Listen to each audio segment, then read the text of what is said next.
परभणी येथे एका माथेफिरूने संविधानाच्या प्रतिकृतीची विटंबना केली। या घटनेबाबत आंदोलन करणाऱ्या सोमनाथ सूर्यवंशी या भीमसैनिकाला पोलिसांनी केलेल्या अमानुष मारहाणीत त्यांचा मृत्यू झाला।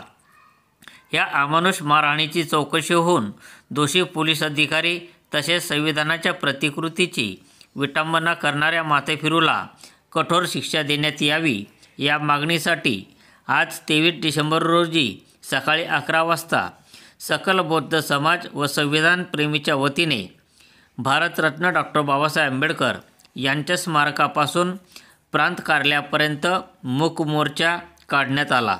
या प्रसंगी सकल बौद्ध समाजाच्या वतीने प्रांत कार्यालयातील प्रीती लुटे यांना मागण्याचे निवेदन देण्यात आले।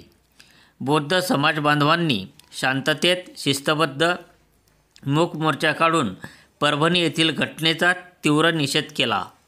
संघर्ष न्यूज माझा करिता मी सुनील आराक भुसावळ।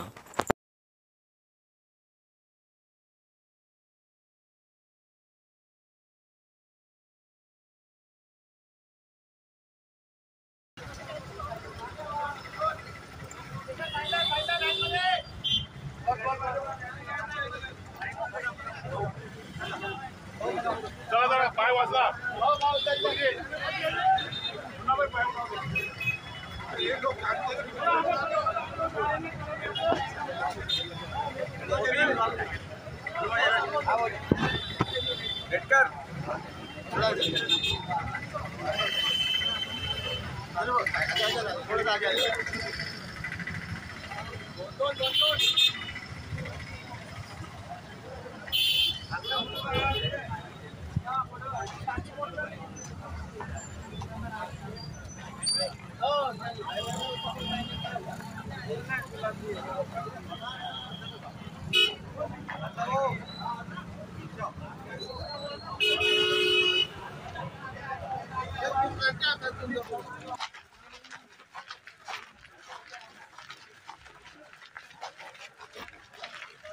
विषय परभणी येथील संविधान शिल्पकृती विटंबना प्रकरण तसेच शहीद भीमसैनिक सोमनाथ सूर्यवंशी यांच्या हत्येच्या निषेधार्थ व विविध मागण्यांबाबत महोदय, वरील विषयानुसार आपण भुसावळ शहरासह तालुक्यातील सकल बौद्ध समाज, तमाम देशप्रेमी, संविधानवादी, फुले शाहू आंबेडकरवादी चळवळीतील समस्त नागरिकांच्या वतीने मूकमोर्चा काढून खाली नमूद विविध मागण्यांचे निवेदन देण्यात येत आहे की दिनांक 10 डिसेंबर 2024 रोजी महाराष्ट्रातील परभणी येथे जिल्हाधिकारी कार्यालयासमोर स्थित विश्वरत्न डॉक्टर बाबासाहेब आंबेडकर यांच्या स्मारकावरील संविधान शिल्पकृतीची समाजकंठक सोपान दत्तात्रय दत्तराव पवार यांच्या मोडतोड करून विटंबना केलेली आहे।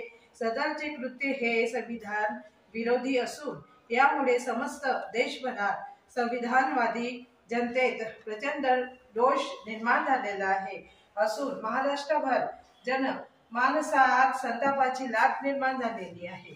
या कृत्याचा विरोध म्हणून विविध स्तरावर निषेध मोर्चा आंदोलन करण्यात आलेली आहे व आंदोलनाच्या दरम्यान